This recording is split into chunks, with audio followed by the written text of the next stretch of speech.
I remember the first time I set foot on the sun-dappled cobblestones of Montmartre, Paris. The city, a living mosaic of art, history, and passion, had always whispered promises of new beginnings. I arrived in France with hope in my heart and dreams of love, a love I believed was shared with my husband, Antoine. In those early days, the romance was as intoxicating as the heady scent of freshly baked croissants mingling with the aroma of rich, dark espresso in the narrow cafes lining the Rue de Rivoli. Antoine and I had met in a whirlwind of chance encounters, a stolen glance at a gallery opening, a gentle smile exchanged under the glow of street lamps along the Seine. Our love blossomed as naturally as the roses in the Tuileries garden. I, naive yet trusting, believed our destiny was written in the stars. Yet, hidden behind his warm, assuring eyes lay secrets I would come to know too late. Our early years in France were an enchanting blend of picturesque picnics along lavender fields in Provence, leisurely afternoons riding bicycles along the river banks of the Loire, and evenings filled with tender whispers under the canopy of a starlit sky. I had always pictured our lives as a never-ending romantic film, with every moment more breathtaking than the last. But beneath that idyllic veneer, subtle hints began to emerge, small fissures in the perfect facade. Life in France was, for a while, like a dream.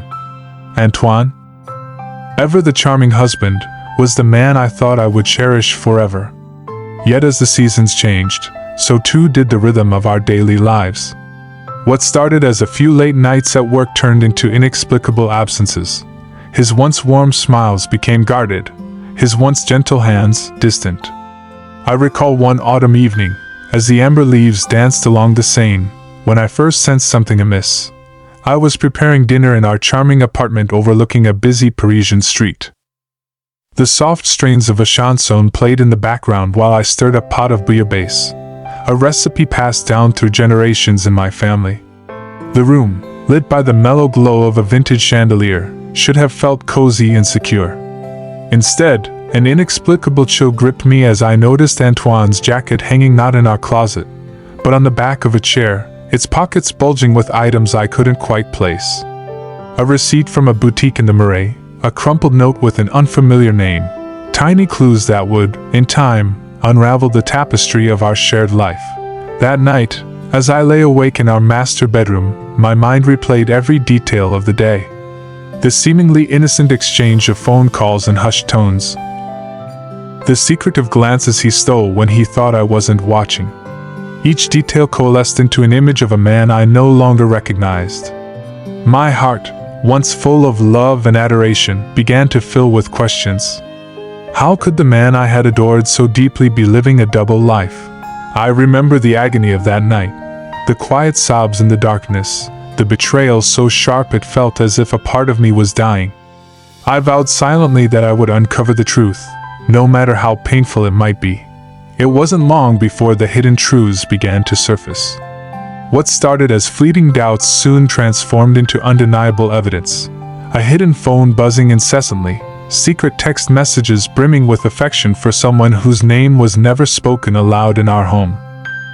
I recall the moment with painful clarity, the day I discovered an email on Antoine's laptop that was addressed to Ma Belle. The words, dripping with intimacy and tenderness, shattered the remnants of trust one had clung to so desperately. In the days that followed, I became a detective in my own life. I traced his steps through Paris, following him to quaint cafes and clandestine rendezvous spots in the shadowed alleyways of Le Marais. Each discovery pained me further, yet I could not turn away. Every whispered conversation, every hurried goodbye he offered at the train station, pieced together a story I had never wished to live. There were moments when I wanted to confront him then and there, demanding answers in a fit of raw emotion. But I knew that the truth, as devastating as it was, had to be approached with caution.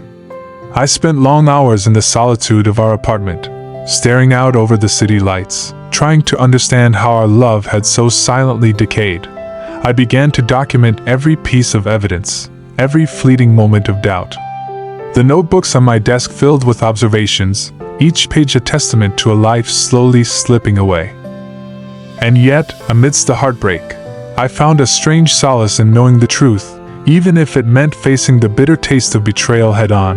The day I decided to confront Antoine was etched into my memory as if it were a scene from a tragic play. I chose a small, quiet cafe on a side street near the Luxembourg Gardens, a place we had once frequented during happier times. The cafe, with its vintage decor and the soft murmur of conversation, was now a stage for my confrontation with the man who had once been my everything. Sitting at a corner table, I rehearsed every word I might say, my heart pounding like the distant rumble of a summer storm. Antoine arrived later than usual, his disheveled appearance and distracted demeanor speaking volumes before he uttered a single word of greeting. I could see the guilt reflected in his eyes, the same eyes that had once held nothing but love for me. The conversation began innocently enough, with pleasantries exchanged over cups of strong coffee. But as the minutes ticked by, the tension in the air became palpable. I laid out the evidence before him, a collection of messages, emails, and photos that painted a damning picture of infidelity. I watched as his face strained of color, his eyes darting around as if seeking an escape from the inevitable truth. "Antoine," I said, my voice trembling with both fury and sorrow, How could you betray me so completely?" For a long, agonizing moment, he said nothing. The silence was more telling than any words he might have offered. Finally, with a defeated sigh, he muttered an apology, a hollow sound that did little to mend the gaping wound in my heart. I left that cafe with my mind swirling in a tumult of emotions, anger, despair, and a profound sadness. The man I had loved had become a stranger, his secrets laid bare in the cold light of day.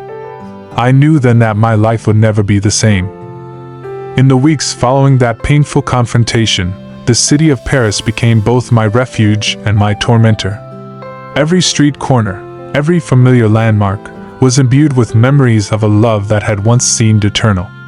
I wandered aimlessly along the Seine, my thoughts echoing with the laughter we had shared and the promises we had made beneath its shimmering waters. The cafes, once warm and inviting, now felt like stages for memories best left forgotten. I found solace in the anonymity of the bustling city, yet I was constantly reminded of the betrayal that had unraveled the tapestry of my life. At night, as I strolled along the quiet, lamplit streets, I could almost hear the echo of Antoine's whispered lies mingling with the distant strains of a melancholic accordion.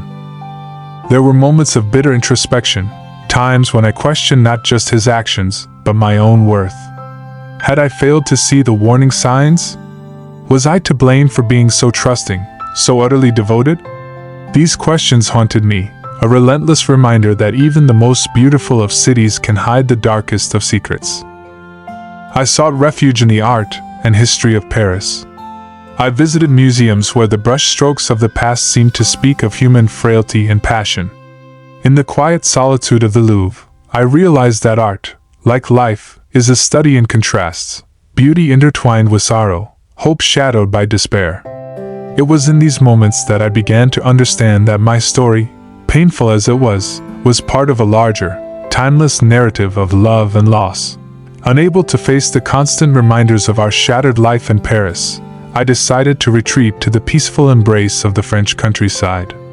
Nestled in the rolling hills of Provence, our small rented villa promised a respite of lavender fields and sun-drenched vineyards, a stark contrast to the claustrophobic pain of my urban existence. For a time, the pastoral beauty of Provence offered a temporary escape. I spent long days wandering through fields of purple, the scent of lavender mingling with the crisp, earthy aroma of the land. I found fleeting moments of peace in the gentle rhythm of nature, the chirping of birds at dawn, the rustling of olive trees in the breeze. Yet even in this idyllic setting, my heart remained a battlefield of conflicting emotions. During those long, solitary walks, I recalled memories of Antoine that were both tender and tragic. I remembered the nights we spent under the open sky, our dreams as boundless as the star-studded heavens above. And yet, every memory now carried the bitter aftertaste of betrayal. The serene landscapes of Provence, so full of promise and renewal, only served to highlight the emptiness that Antoine's infidelity had left behind. I began to write again, a way to exorcise the demons that had taken up residence in my soul. In a journal that became both my confidant and my therapist, I poured out my pain, my anger, and my desperate longing for answers. The pages filled with the raw honesty of a woman coming to grips with the cruel realities of life. It was here, amidst the quiet solitude of nature, that I took the first tentative steps toward reclaiming myself. Returning to Paris after my brief sojourn in Provence, I found the city unchanged, yet I had been irrevocably altered. The once bright hues of our shared memories had faded into shades of gray, and every familiar sight was now tinted with sorrow. Antoine's infidelity had not only betrayed my trust, it had shattered the very foundation of my identity. In the weeks that followed, I was consumed by a storm of emotions. Anger burned fiercely within me, a flame fueled by betrayal and heartache. I attended therapy sessions, seeking solace in the guidance of a kind, patient counselor who helped me navigate the tumultuous landscape of my emotions. I met with friends who offered comfort, yet even their warm words sometimes failed to mend the deep, raw wounds inside me. There were days when I questioned everything: my worth, my choices, and even the very idea of love.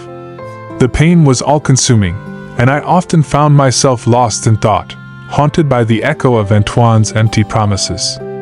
But slowly, almost imperceptibly, I began to see glimmers of strength emerging from within me. I realized that my identity was not defined by his actions or my suffering, but by the resilience that lay hidden in the depths of my heart.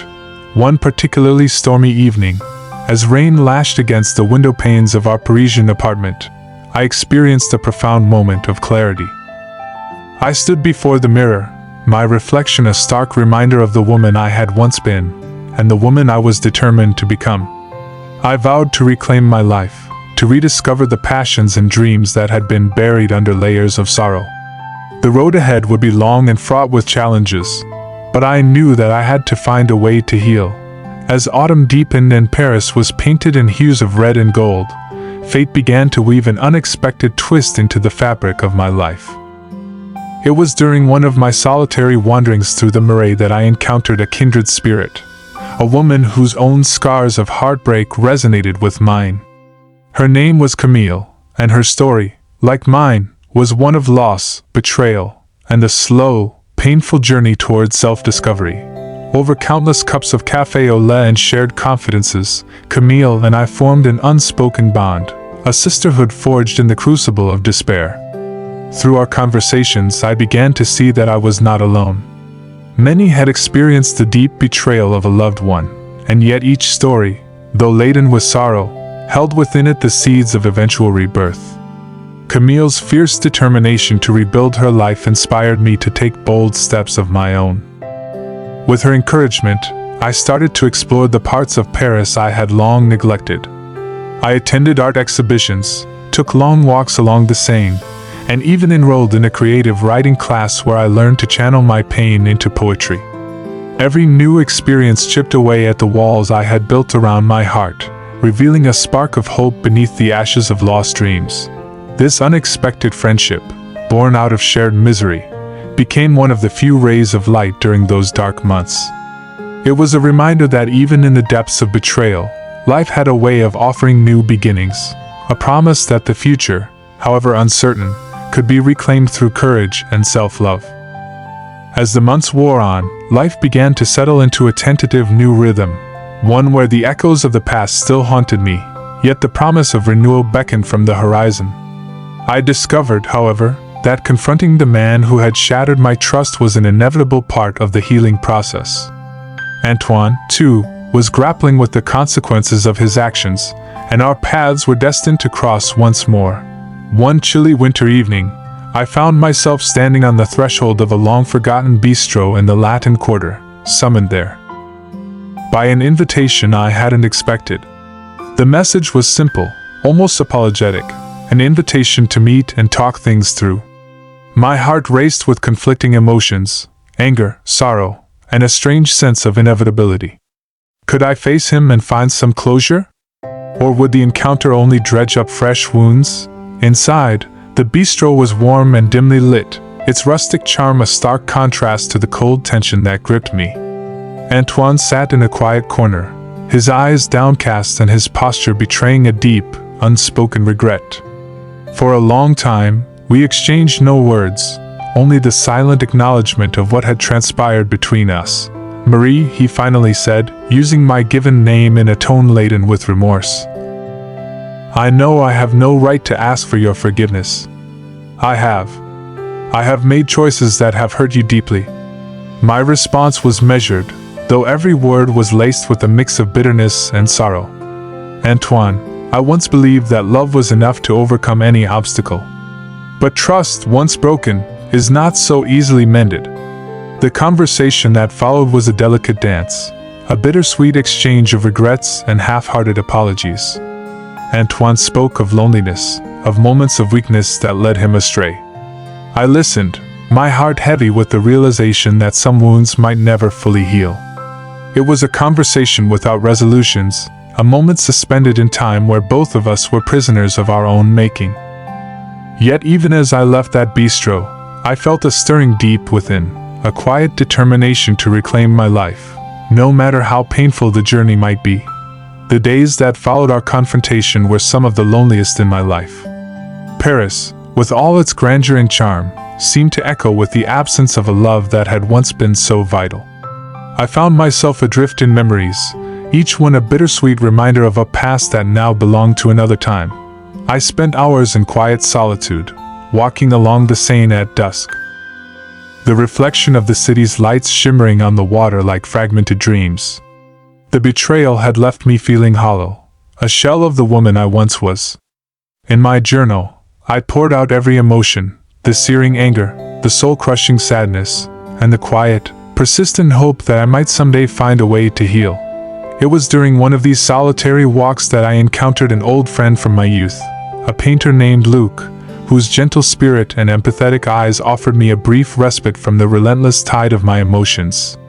Over glasses of red wine in a quaint bistro near the Place de la Concorde, Luc listened intently as I recounted my heartbreak. His words, filled with wisdom and compassion, reminded me that even in our darkest moments, there is a beauty in our struggle, a strength that comes from rising after every fall. "Marie," he said softly, "the pain you feel now is the price of a love that was real. But remember, every ending is but a prelude to a new beginning." Those words lingered with me long after our conversation ended. They sparked within me the realization that while Antoine's betrayal had changed my life forever, it did not have to define my future. In the wake of my personal storm, I resolved to take back the reins of my own destiny.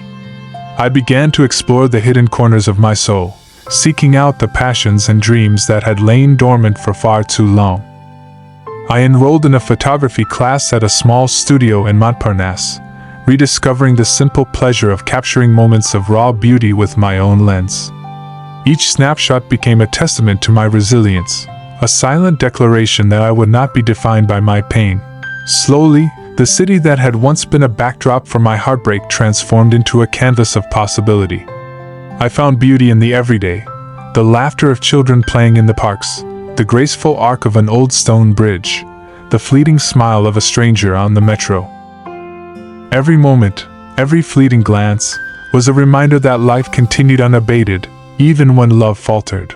I began to share my journey with others, both in person and through the written word. I started a blog, a safe space where I chronicled my experiences, my struggles, and my small victories. To my surprise, readers from across the globe reached out, sharing their own stories of loss and redemption. In those shared narratives, I found a collective strength, a chorus of voices that affirmed that no matter how devastating the betrayal, the human spirit possesses an incredible capacity to heal. As winter melted into spring, a season of renewal blossomed not only in nature but within my own heart. I began to see that every scar told a story, and every tear shed was a step toward rebirth. The woman who had once been shattered by heartbreak was slowly emerging from the ruins, a stronger, wiser, and more compassionate soul. One bright morning, while strolling through the blooming gardens of the Château de Versailles, I felt an unexpected surge of hope. The vibrant colors of spring, the soft pastels of tulips and the golden hues of daffodils, mirrored the slow reawakening of my own spirit. I realized that life, much like the cycles of the seasons, had a way of regenerating even after the harshest winters. It was in that moment of quiet epiphany that I resolved to embrace my future fully. I no longer wished to be defined by the pain of betrayal, but rather by the strength I had discovered within myself. I started planning new adventures, solo trips to the French Riviera, evenings spent at lively bistros in Lyon, and quiet mornings reading in the sunlit courtyards of small Provençal villages. The journey toward healing was neither linear nor without setbacks. There were days when the old wounds would flare up unexpectedly, triggered by a familiar scent or a song on the radio. But I learned to greet those moments with compassion, understanding that each tear was part of the mosaic of my recovery. By the time summer had arrived in all its golden splendor, I had come to recognize that my life was mine to reclaim. No longer would I allow the echoes of a past betrayal to dictate my every step. I began to speak openly about my experiences, sharing my journey at support groups, writing passionate blog posts, and even appearing on local radio shows to discuss the importance of self-worth and resilience. I discovered that in speaking my truth, I was not only healing myself, but also inspiring others to confront their own pain. I met women whose stories of heartbreak and recovery resonated with mine, and in our shared experiences, we forged bonds that transcended the confines of our individual sorrows. In those moments, I truly understood that the human spirit is indomitable, capable of rising, time and again, from the ashes of despair. As I looked back on the tumultuous months that had reshaped my life, I saw not only the scars of betrayal but also the marks of survival, growth, and ultimately, transformation. The betrayal of Antoine had been a cruel twist of fate, yet it had also opened the door to a deeper understanding of myself, a discovery that I was far more resilient than I had ever imagined. Just as I began to settle into the rhythm of my renewed life, fate introduced another twist, a chance encounter that would further complicate my journey. One crisp autumn evening in a quaint bookshop in the Marais, I met Julien, a man with soulful eyes and a gentle smile that hinted at a troubled past of his own. Our conversation began over a shared admiration for a rare first edition of a beloved French novel, and before long, it blossomed into an exchange of dreams, regrets, and hopes for the future. Julien, too, had experienced loss and betrayal in his life. There was an unspoken understanding between us, a mutual recognition of the scars that time could not erase. Over several meetings in that bookshop and later in charming sidewalk cafes, a quiet companionship took root. It was not a love born out of passion's fiery blaze, but a slow, healing connection that promised understanding and mutual growth. While I never intended to open my heart again so soon, Julien's presence served as a gentle reminder that life could still surprise me with moments of beauty, even after the darkest storms.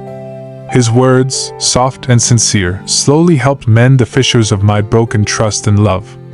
Yet, even as this new chapter began, the shadow of Antoine's betrayal lingered in the recesses of my memory, a reminder that the past is never truly forgotten, only transformed.